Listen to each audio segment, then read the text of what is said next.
seriously, we've done like half a show basically while I was setting up, and now we won't have any good stuff to talk about. So I'm out of material. I'm ready for a nap. Yeah, exactly. You're just like, I want to do a late show. I'm like, whatever. It's fine. I got to take a nap. Before I came in and do shows. So we're good. For you. You're in your Very prime. me of you. You're in your prime time. This is the show. It's the Indy Mayhem show. This is how we're starting it. Our post-nap podcast about professional wrestling, talking with people in and around independent professional wrestling, and these days just how they're dealing with not wrestling or being around wrestling. So please go check out everything at WrestlingMayhemShow.com, IndieWrestling.us. We have a lot of COVID-19 links over there, of course, so go over to that page, and we have a lot of Patreons and pro wrestling tees and whatever there is to help out a lot of the people that we follow through IndieWrestling.us and this show. Friends of the network, friends of the show, all the likes. And one of those friends of the show, usually I've been booking groups of people just to kind of touch base, hang out, see how everybody's hanging out. But I know we can fill a half hour very easily, because just when I drop something off at his house, I feel like we're standing outside on the sidewalk for 6 feet apart because we are conscious. Joe Dombrowski, announcer extraordinaire, with us on the line. Just with my multiple personalities, I'm a chat group. I also want to point out that was probably the most rapid introduction you've ever done. You must be wired on some kind of caffeine right now.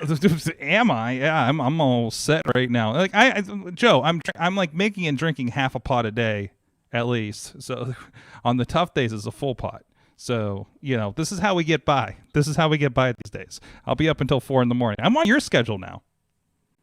Congratulations, but I do that naturally. Yeah. You got to just let yourself wean out of this whole daylight stuff and just hit your stride at 1 a.m. Well, the problem is, Joe, this should be my travel season. I know you travel all around multiple countries all year long, but I got like this 3 to 4 month period I prepare for every year, and it just went away, and now I'm just coping with caffeinated coping this whole time.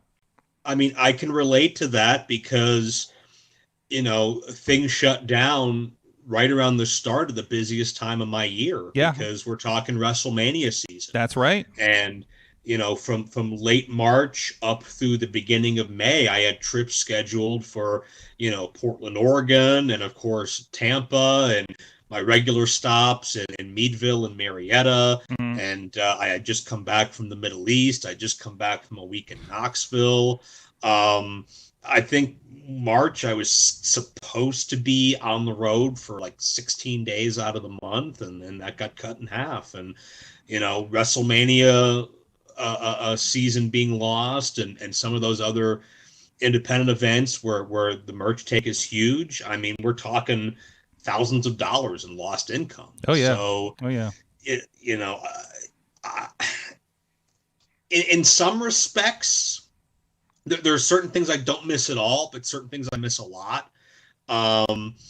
I don't miss the workload. I'm not one of those guys that's, bored out of his mind and desperate for something to do. Thankfully, I have enough projects going on, as of course you all know, that I still have a way of kind of being productive. I miss the road a little bit. I miss, certain people, certain friends I run into. But my whole philosophy was always, I'm going to go with this wrestling stuff 100% full bore and just run myself ragged, because tomorrow it could all stop, and then it did.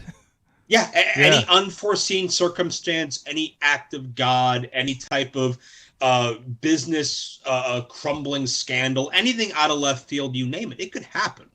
And I got every single second and every single mile out of it that I could, just with that mentality.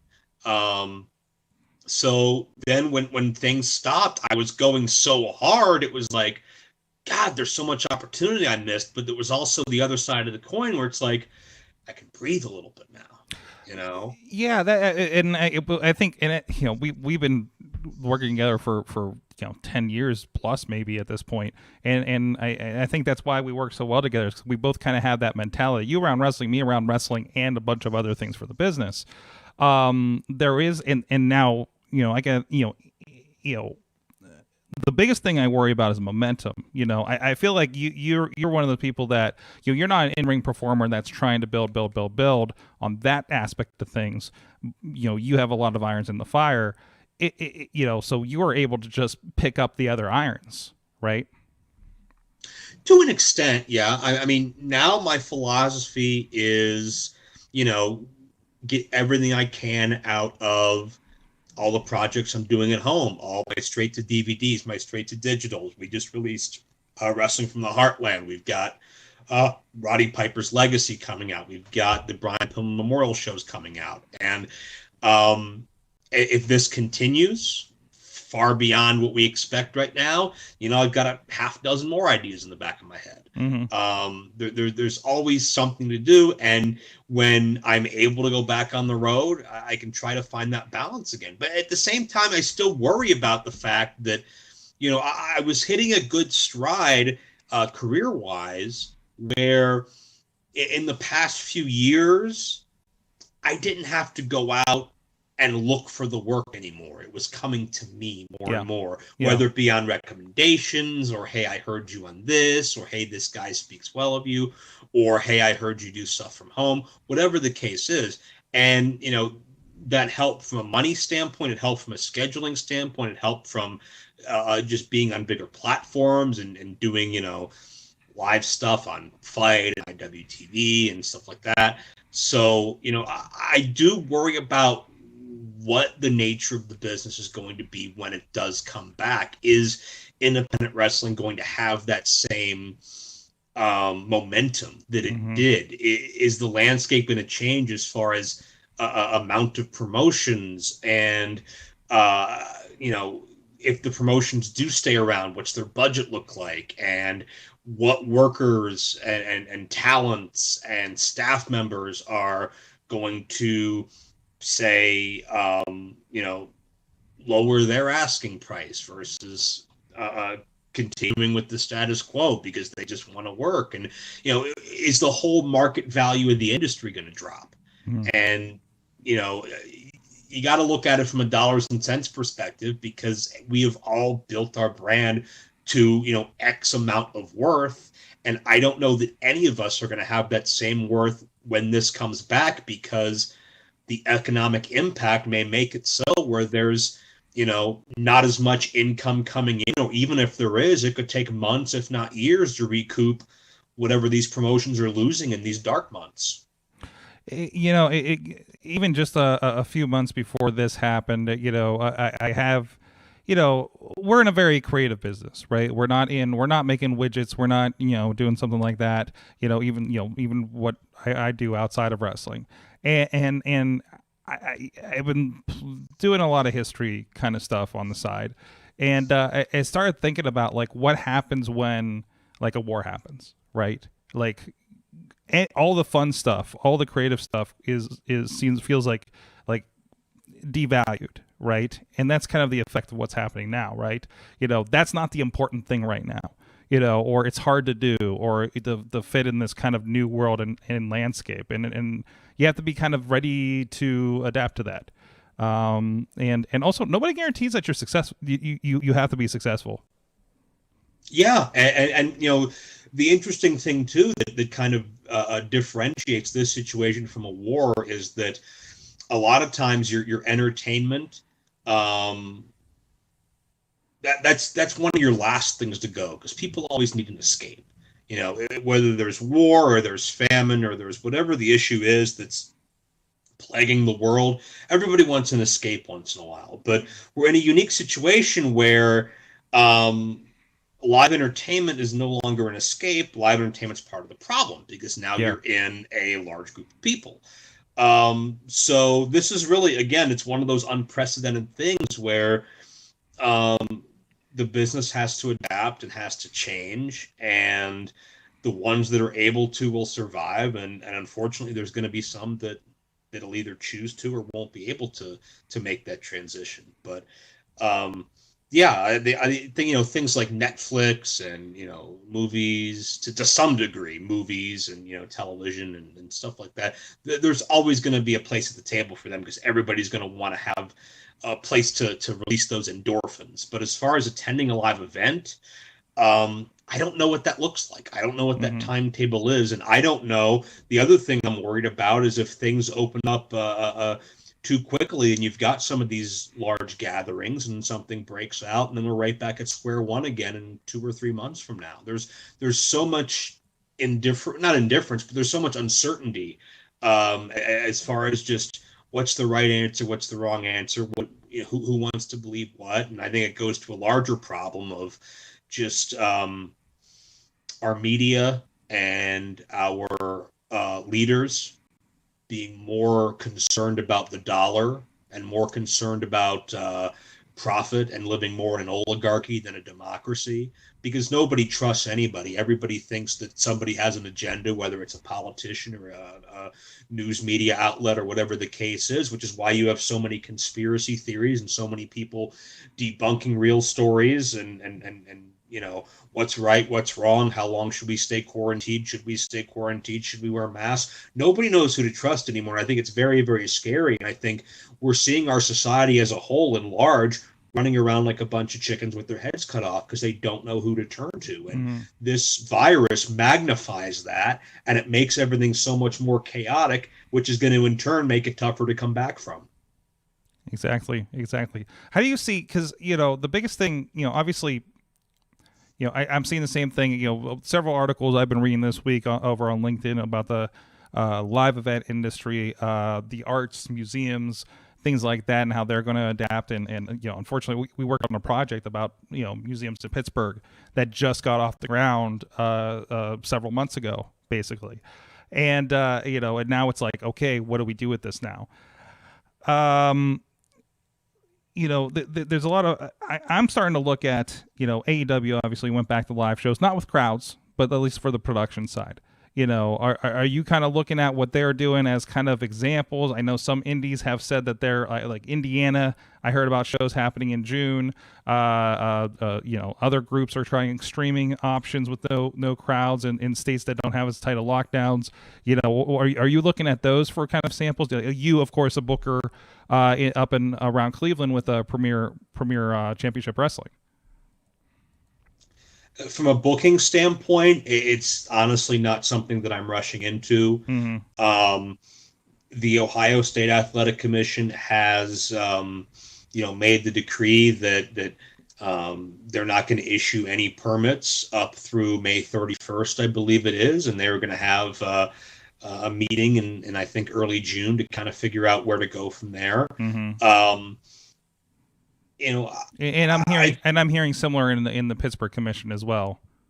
Yeah, I think Pennsylvania is kind of a similar timetable, but we're not WWE and we're not AEW in the sense that WWE has a television deal worth combined in excess of $1 billion. AEW has a TV deal worth $35 million right now, so they are motivated from a business standpoint to produce content every week. Whether or not they should or whether or not they're obligated to, I think is a matter of discussion and probably debate.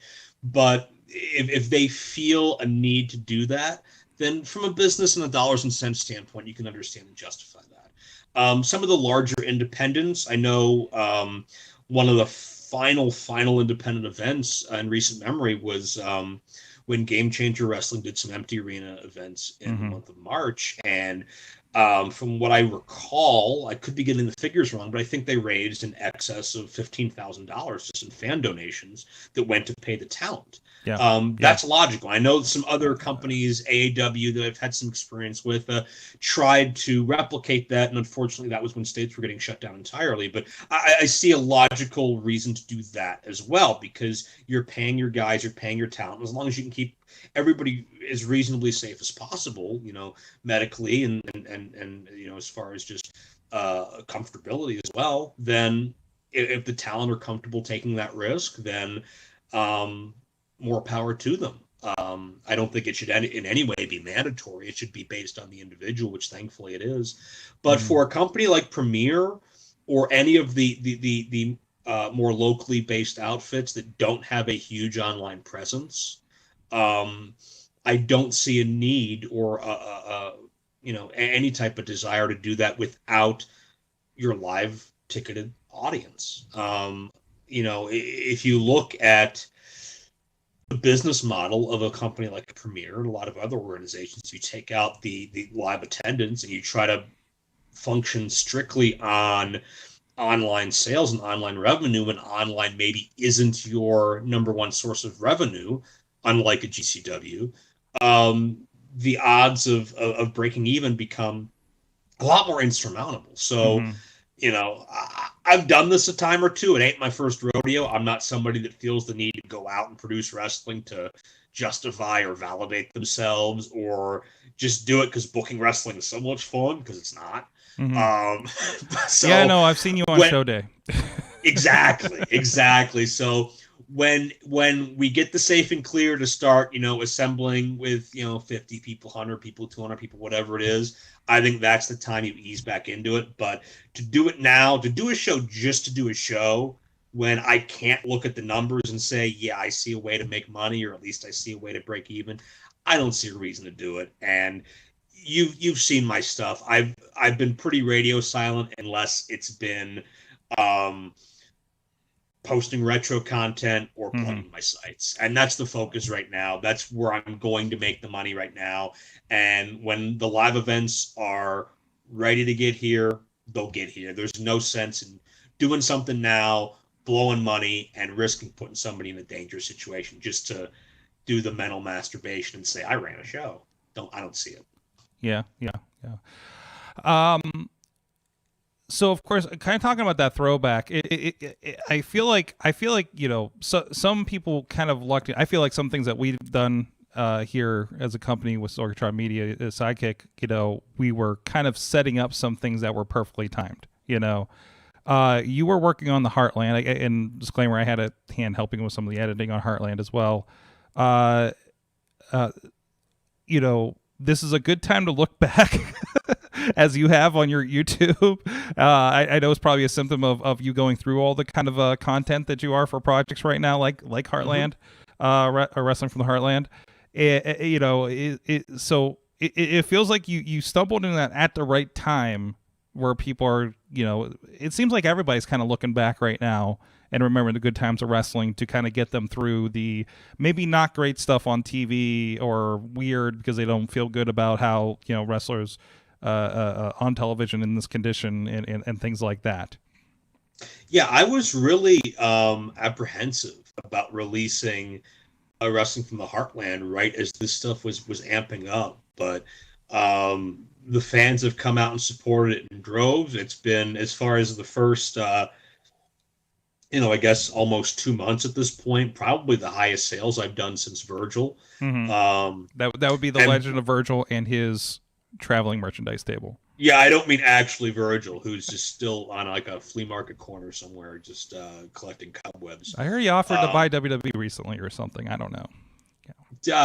Probably just his agent's doing a publicity stunt. But unfortunately, I have to deal with the real Virgil and all of the tall tales that come with that. But one of the good things about being on lockdown and socially distanced is your chances of running into Virgil are a lot lighter, right?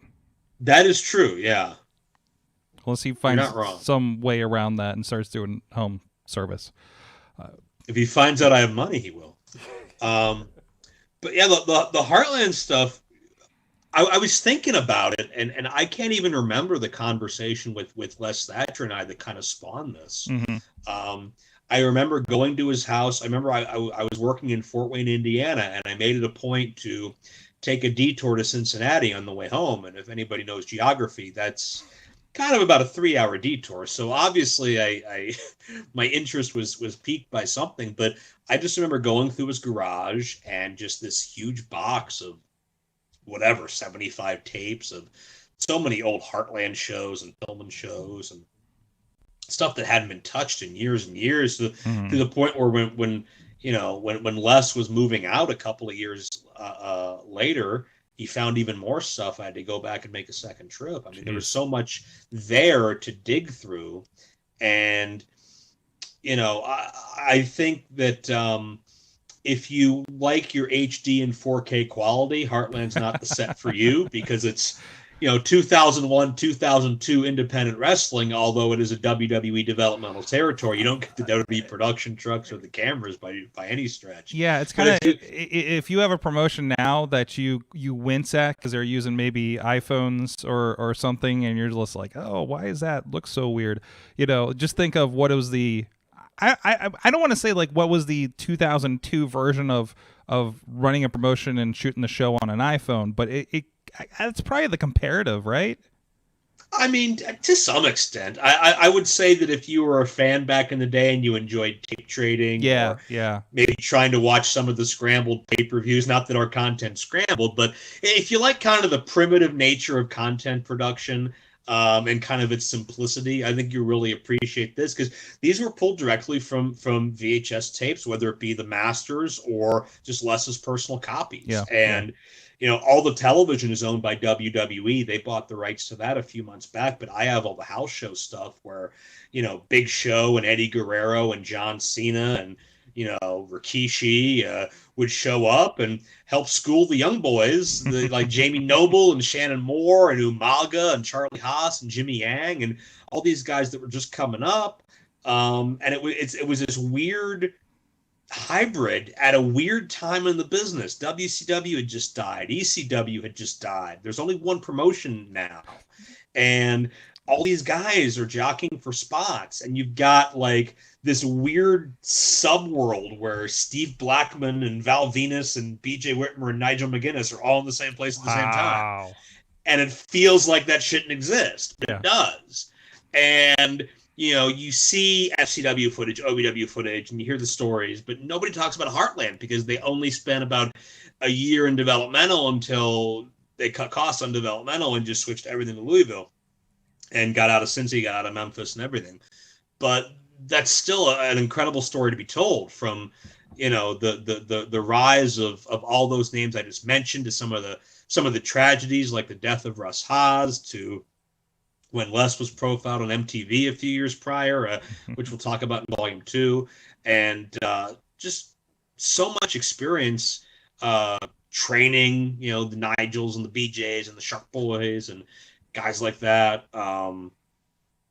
It really was captivating to me. And when we laid down the audio track to do the commentary on top of this, me and Les, I had a few questions written down for notes, but it flowed so well. And he had such a vivid, sharp memory. Les, I think he turns 80 years old this year. Jeez. But he has such a vivid, sharp memory of anything. And he just went. And through all 6.5 hours on that Heartland set, I don't think there's a dull moment because, some matches are better than others production-wise. And some matches are better than others, match quality-wise. We got to give you a little bit of everything.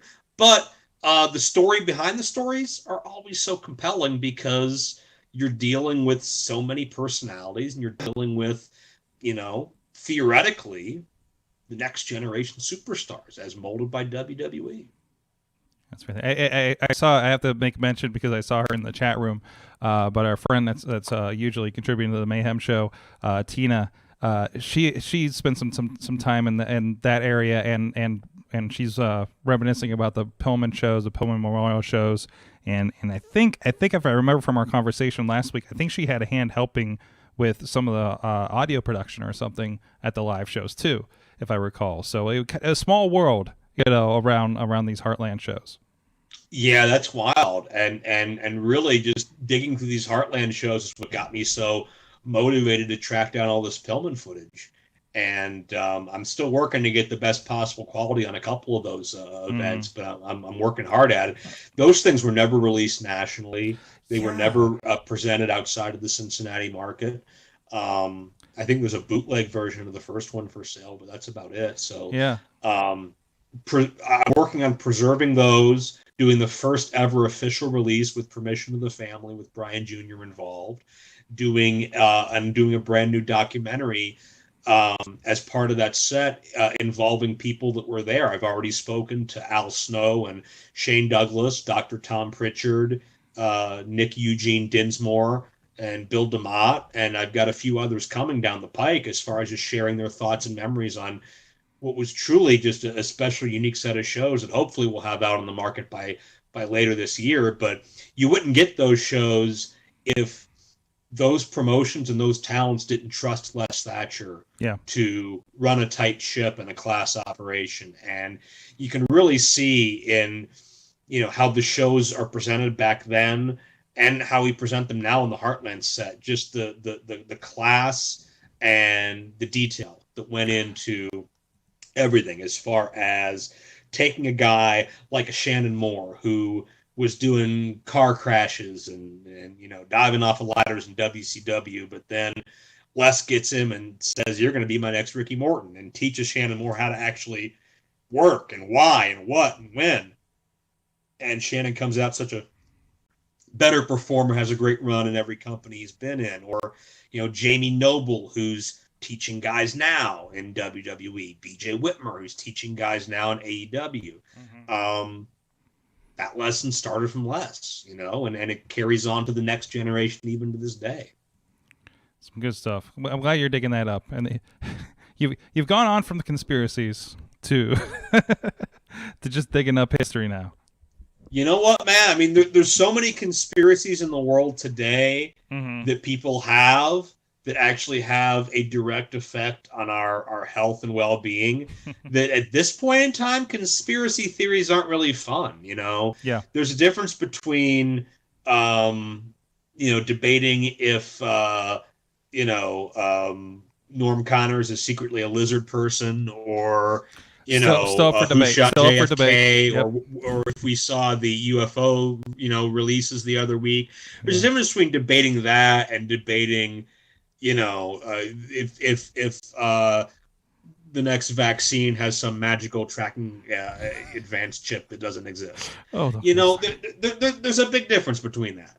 And I think conspiracy theories exist because people are naturally skeptical, and people, I think it's good to ask questions, but it's good to ask logical questions, and it's good to take logical answers for that.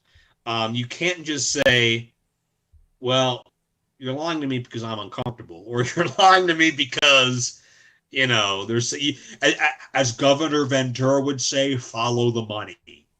And, I don't think that there's money in, using trillions of dollars to bail out our economy at this point. I think that seems like a pretty far reach to get there. So, hey, I'll still debate JFK and Montreal with anybody, but some of the more modern conspiracies, I'm going to tag out on that one and just preserve history. And because I love pushing that nostalgia button. I love finding things that I've never seen before. And Heartland's an important part of our business's history that's never had a chance to be seen until now. And I'm happy that we're bringing it out there. And I want to say this too. Les Thatcher is a credit to our business. There's no job in wrestling I don't think he's held. I think he's done everything. And if I have any influence, I don't obviously, I'm speaking hypothetically, but if I'm someone that has any influence in any of the wrestling's Hall of Fames, I'm asking myself why Les isn't in yet, because Les deserves to be included in every Hall of Fame I can think of for his contributions, who he's trained, who he's molded, and the innovations he's been a part of. That's right. There's a lot of people claiming to be a giant contribution to the business, but I mean, I think you just look at the fruits of the labor there with that track list. Well, Les was a part of putting together the first ever WWF magazine back in the day. Mm-hmm. He was a part of the very first ever wrestling T-shirt for Jack and Jerry Briscoe back in the early 70s. He was a trendsetter in production as far as TV producing, an announcer, a wrestler, a trainer, a mentor. Again, he's done it all. So to be able to sit with him and just peel back a layer or two of that brain and just listen to him talk. And he's still very passionate. There are certain people and things in wrestling today that he's definitely not a fan of. And I definitely hear about that. And that's okay, because I love the energy and the passion. And we really bring that out in the best possible way by showing him, his kids basically just having these, hell of classic matches. And other than a couple of the individuals who are spotlighted because they maybe didn't do so well and kind of got their just desserts, when you've got like Shannon Moore and Jamie Noble, and you've got, Pepper Parks and Shark Boy and all these guys, and the Haas brothers and Victoria and Molly Holly and the Raven and Dreamer and Bobby Roode. And I mean, you look at the heavy hitters, there's not a bad match on the set. And it's guys in their prime that had never seen D'Lo Brown. How have I gone this long not mentioning D'Lo? I mean, guys like that who were still in their prime. They were maybe in between TV spots. There was so much going on TV. There was 3 rosters on one show. But they had something to offer, and they offered it in Cincinnati and Heartland. We're just fortunate enough to be able to have really the last surviving footage. It's great stuff. Joe, it's always great to catch up with you. I know you've been busy with some stuff and getting everything in order yourself in this time. Good to see that you're keeping busy and still making some cool shit out there. Doing the best I can, man. As always, ProWrestlingLibrary.com. We have over 325 hours of content now. Damn it! I'm always neck and neck with you now. Like you caught up quick, and it's just like I gotta get another 50 hours on because Joe's catching up to me over at the network. We just passed episode 101 of PWO and Prime TV. Mm-hmm. We're gonna get that whole set up sooner than later with the way we're going right now. Nice. Good stuff. Heartland's up there for rent or for purchase. Of course, Dombrowski.com for the DVD. A lot of DVD sales coming in for this one, so I think we're hitting a lot of old school fans. But anybody that's new to the business, if you're a fan or a wrestler, I'd recommend checking this out because there's a lot of, let's say, bad habits today that Les wouldn't let fly, and you could see the best of the best shine in that set. So if anybody wants to support, by all means, if you're able to, please do. And if not, head to my YouTube account, binge some classic footage, and maybe if your mouse accidentally clicks an ad or two, you won't tell anybody, eh? I would kick myself if I forgot to mention this because I haven't watched this yet. I haven't had a chance to sit down with it, but I caught wind. Am I wrong? Somebody told me that you announced a tag team match against, was it a broom and a mop? That is an accurate statement because, as Les Thatcher would say, coincidentally, we're all whores. It just comes down to establishing price. So, hey, times are tough, you know. Listen. I told myself I was not going to sell out my dignity and take any gig. Mm-hmm. And then I got a message from my old pal, Sammy Guevara, who had a pitch for me. And I guess he caught me in a moment of weakness. So there is, if you go to Sammy Guevara's vlog, there is a match with Sammy Guevara and, of course, Sammy of AEW fame, teaming with Ricky Starks of NWA fame. And they're in a tag team match against a mop and a broom. Mm-hmm. And I was given the assignment to call that.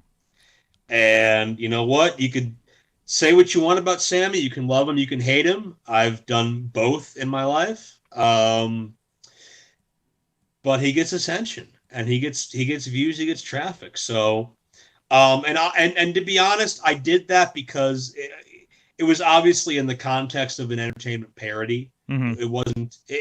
To me, it's a little different than if you go to a live event and you see somebody wrestling the Invisible Man or somebody wrestling, blow up dolls or anything like that. And maybe it's splitting hairs and nitpicking, but I thought the Sammy and the Ricky match was kind of just a fun sketch of a parody that I could do some comedy with because I don't have a lot of chances to do straight comedy. Yeah.